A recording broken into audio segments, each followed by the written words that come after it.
Okay, before I generally watch and review this goddamn video makes me smile. Why? Because it's so out of the blue when I was researching this for the original Rayearth project that it just puts a smile to my face.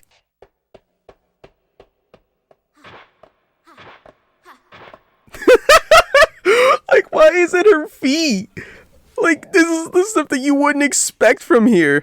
But in all seriousness, I want to make a quick announcement and just say that I'm going to be remaking my Rayearth videos, not because of it being bad, just because I feel like I can just do a better job with them. They will still be on my Rumble page, and if you haven't watched that one, that it would still be on there. I'm not going to be deleting them, they're just going to be over there for now. But anyways, let's get into watching the OVA. Magical Knights Rayearth is a series that is based on these three girls, Hikaru, Fu, and Umi, getting transported into a new world and destined to save that world from impending endangerment. And honestly, this is one of my favorite anime I've ever watched. Story that teaches about becoming one of yourself. And honestly, this whole OVA doesn't do any of that in the way that you'd think it'd be.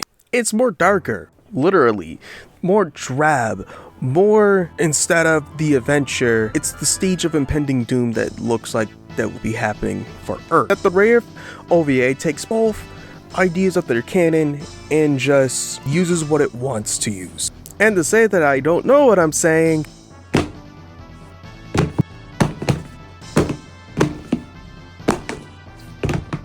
it fell. I bought this bad boy. That these anniversary booklets are gorgeous, with a great illustration part of the book. It's honestly beautiful. But we're not looking into those, we're looking into the OVA. Now, the girls are in the same school, wondering what will happen. They learn from Clef that the evil wizard is trying to take over the human world of Earth, and the girls are wants to save Sephiroth. The OVA was released in 3 chapters in 1997 and here on the stateside of 2000, and from what I can look at, that this can be a snack of the series. It's not so different where someone that watched all of it would feel weird or read it, but yet it's different enough where it's a new experience for people to enjoy. Is it different from the anime to the point where it's not fun to watch? Is it too dark? What is it? We are gonna see here with this video. So it looks like to be Sephiroth's in trouble with this pink clawed creature. Oh look, it's Clef! But already the biggest difference is Eagle is here. In the story, nonetheless, the girls are at school and they're finishing up with the school year and graduating's heading soon, as the girls look to go on their own separate ways, with Hikaru even feeling that she's never going to be seeing them again because they're moving out of districts for their final years in high school. As rumblings happen, we see Makona, but yet the girls don't notice the little guy, and in town Hikaru notices Makona and goes chase after, but the rune god asks, why do you see what others do not? Why do you chase after it? Are you running away from a pain that breaks your heart? And I expected you to know this without me spoon feeding you from the quote. But anyway, she gets a vision how the world depends on her because of Makona. But the rune god gives her background on his situation. He is stuck in this world and needs her and the girls' help. It seems too late as Acelone says that Sephiroth's getting closer. And with later on, we get issues with Lantis and Eagle and the destruction of Earth. Okay, so you see where it's loosely based on now, right? It's because the series in the manga, Eagle and Emerald never knew of each other. Actually, Eagle only knew about Sephiroth because of what was happening during the second arc. Now, for me, I'm going to be calling this character Beagle because he's B-graded compared to the original Eagle. But I don't care. I love Eagle. Eagle Vision's one of my favorite characters. Anyways, the girls are learning on the job about the powers of Hikaru's gem, but it looks like that everyone is disappearing. As we see another difference is Fario, as not being come around to help in the first place, is just now a damn minion. But anyways, Ascot is here with them, and now they're here to take they're here to take out the girls. The girls find Asuka, and now a real info dump about what's going on, and getting surrounded by Aesolone for the divine tech. And now the girls learn of what's happening with everyone, as the people are in a time warp, as it's over for the world. As Clef and the girls try to escape, Hikaru has another vision with the Rune God, or deity in this world, and talking with the god about the mission. With now the world coming as one, it looks like to be over, but the deity Lexus helps Hikaru in the mission and transform. Now taking on Aesolone in a Gundam fight, Hikaru defeats her with the flame of fire. Yeah, it's going to be weird to not say flame arrow. With the fortress now appearing, Hikaru tries to sacrifice herself to destroy the fortress as Clef and the others retreat back. But Zagato comes aboard and just bullies her.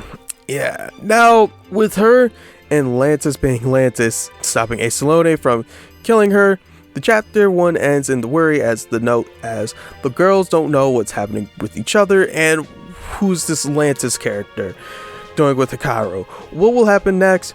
We'll find out after this.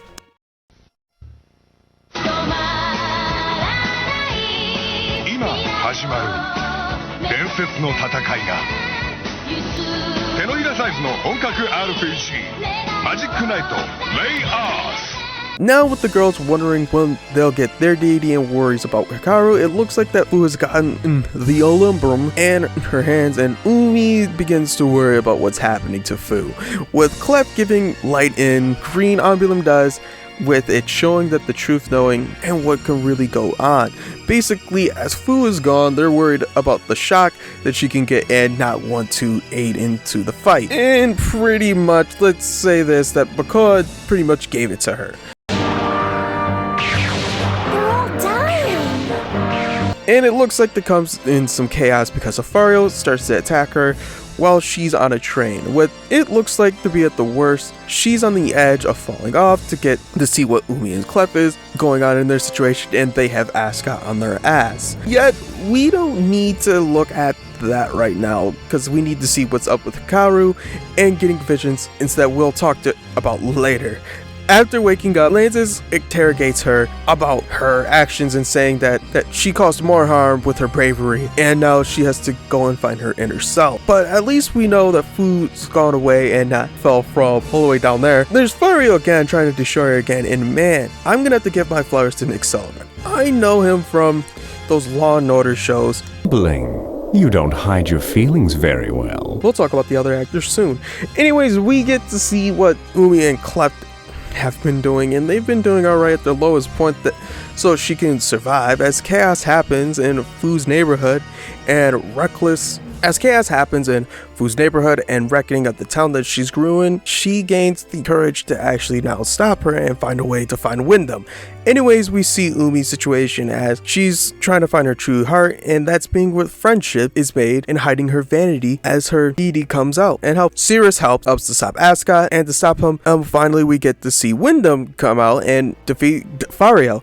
And with the two deities awakening, it's all shaping up with Fu and Umi resolving their issues and actually defeating Fario and Asuka. Or not. Even with a powerful boost, Asuka is still alive as Hikaru in her personal journey is in a maze to find herself and get her courage to go through and seize the fight of her best friends that keep going. And we get to see in the distance a beagle. So as chapter 2 ends, we kind of get to understand that what's happening is that pretty much Fario and Asuka are minions. Yes, well, be real, in the original, Fario was more the heir to the throne that we just never knew about, and we realized that later on. But yet Asuka turns a new leaf because he had a crush on Umi, and let's be real, he was a kid, he didn't understand what was going on. He just thought that these people were nice to him and they'll help him whatever he needed. But really, the biggest thing that I would actually say besides that is that it's more of a building up moment for these. This is more of a hype for the final chapter than anything. Chapter 1 was serviceable. Chapter 2 is more the sizzling of the steak. With this time, I actually want to talk about the English side of the voice acting scene. And yes, I get that not a lot of people like the English dub or a lot of those other things, and I can respect it if you don't like it, but for each their own. as the voice actor for Umi, Amy Burnham actually is the established voice actor that actually has been voicing T. Gardner from Yu-Gi-Oh! And Cosmo from Sonic X and done ton of voices in Pokemon. The voice of Hikaru Terra Jane Sands is the same voice in Pokemon characters such as Mona, Richie, and even Bulbasaur. The voice of the custom character in Soul Calibur 4 as well. Lisa Ortiz is notable for doing the voice of Amy Rose during the 4Kids era of the Sonic franchise, and Lisa Inverse from Slayer. From what I can find, that these besides Nick Sullivan, that these guys only did this voice and nothing more. Now at the start of chapter 3, we actually get a big plot point that Zagato ended himself. Well, didn't expect that, but continuing from the last part, that the fight continues with Ascot, even to see Lantis appears and seeing it all go down, with exposing Ascot being manipulated from dark energy. Look who's appears. As now the girls unite, thinking that the fight would be more enduring to Ascot, and boom goes the dynamite. It now looks to see the ultimate battle goes down as Beagle's foreshadowing, but looking into the rubble we can see Clef, and he gives the final story, full story, where Saphiro is this paradise that's been broken down and rotting away, and taking the sacrifices for the resolution of Saphiro, but no one suspects that the Princess Emerald was in love with him, as if Earth is the sacrifice they'll get to live their dream that she desires. With Hikaru wanting to know if she can meet her, Beagle shows up and finishes the job. With Zagato's deity in hand, the girls' showdown to protect Earth will go down now, with Beagle teleporting and taking the power of the deity, but breaking because of the scream of the princess. Hikaru gets taken into her dreams and gets to understand that she's imagining Zagato to being alive, and so that her heart won't be broken. Beagle explains this and in his own ways of protecting her and wants to destroy them, but Lantis teleports the girls, but now the spirit attacking them is given to those whose souls love the kingdom. But again, being teleported Hikaru and Umi, but yet Food stayed because, like before, about sacrificing himself. So Hikaru and Umi faces Beagle to now gives more an explanation about immortality and safety. But before anything worse that can happen to them, we do see that Fario turns and now wants to help them. Back to the battle with the deities, and holy shit! It's a great blast as we get a speech about not losing hope and uniting hearts, and how friendship is being true to yourself and giving them strength as they fuse into Rayearth and destroys the deity, or thought of, because they continue, and Lantis gives his sword to Fario to throw to the girls to finally take them down. Even with the voice of Emerald hearing the plea from the girls, they feel of Eagle's wrath. With things feeling so bleak, Emerald finally awakes and creates a new to not cause suffering, and causes the grief to finally erode, and finally says goodbye to Zagato. With the world saved, we see the rebuilding, and how with now the world being saved, the world's being revealed for Saphiro and for Earth. The girls are going home, and the people are saved, graduating to go their separate ways with a goodbye and being at the tree from the start of the movies. And now, with giving the weirdness of the OVA, with how different these things was from the first anime, is this good? It feels like watching this gives a bad introduction towards it if you've never watched the original. And with like terms like the deity not being called the Rune God, it kind of just feels weird, and even including Eagle into this part of the story, honestly, it just feels like that they gotten the plot and what the Magic Knights was, but then tried to go so different with it that it can be its own thing. And honestly, I don't think that it did a bad job with it. It's just that watching the Magic Knights and not knowing of this existence for the longest, I honestly feel like if I watched this before really finishing the series, I would have a terrible introduction to Eagle. And Eagle's one of my favorite characters because he has so much nuance in his character that it gives you more feeling of that he's not that much of a bad guy, that he's more portrayed, and you really see that when you watch the second part and the ending of it, because he helps the girls out to save Saphiro. But I will say this in the lens of like everything else, that I love how bleak it is. I love how dark it is. And even with this moment I think like the one thing I definitely will say is this is definitely not what I would put as the thing to watch as a Magic Knights fan, but if you wanted more out of the series, this is definitely one thing that you can definitely watch to get some enjoyment out of it. But would I recommend this overall? Yeah, but I say watch the anime first.